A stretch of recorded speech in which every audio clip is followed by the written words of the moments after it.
Hi, my name is Scott Zeidman and I'm running for school board, and this is yet another one of our student-produced vignettes about issues that affect the school district.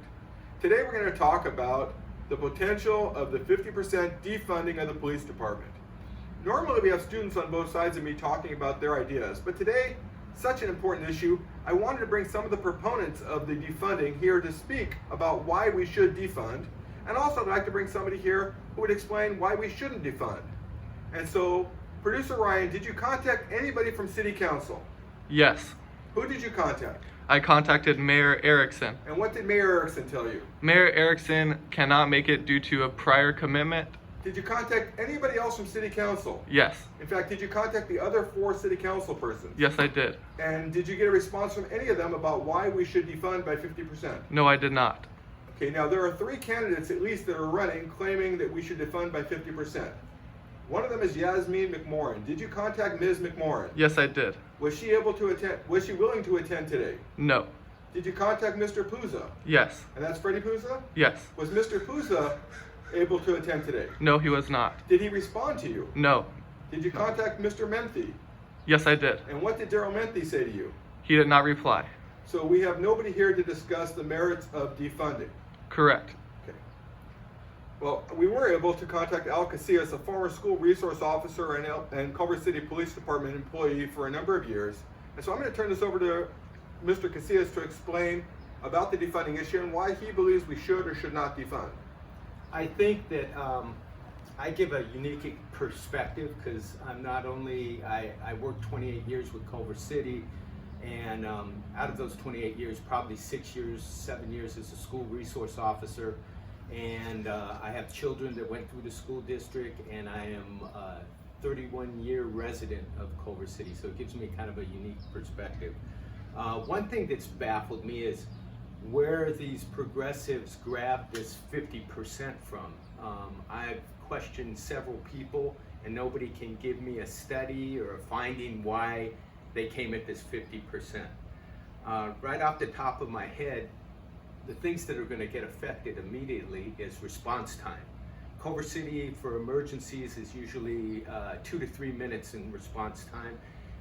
You cut the police force, it's probably going to jump up to 8 to 10 minutes on an emergency response time. Non-emergency, I imagine it's probably going to be 15 minutes, 20 minutes or longer.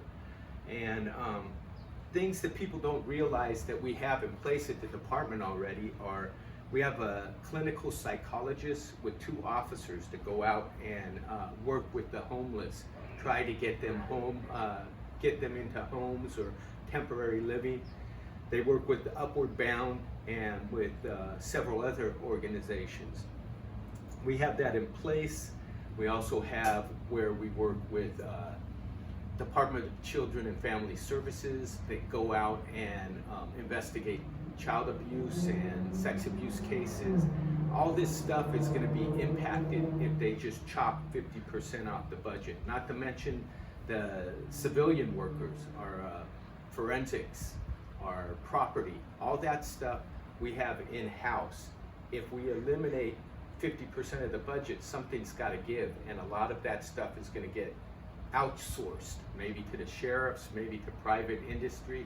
I don't know, but I mean, to me, as an officer, you want forensics there if you have to use them right away.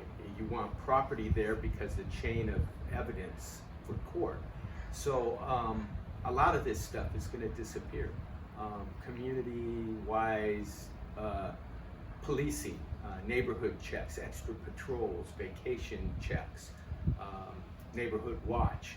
So that's just off the top of my head that's going to get impacted by this 50% hatchet job.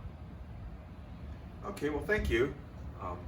I am definitely against a defunding of the police, a cutting of the police to 50%, or any other manner unless you can identify what needs to be cut and how we can fix it. It's irresponsible to go into a business and say we're cutting 50% and then decide what needs to be cut. You need to figure out what needs to be cut, if anything, and I'm not sure there's anything, but what needs to be cut, and to figure out how you can replace that if it needs to be replaced. You cannot pick a number out of your rear end and decide, hey, 50% sounds good, we're going to cut 50%. It's irresponsible. Most of us and many of us moved into Culver City for the schools, the police, and the fire department. And cutting the police would be irresponsible. Again, my name is Scott Zeidman, and I'm running for school board. I'd appreciate your vote on November 3rd. Thank you.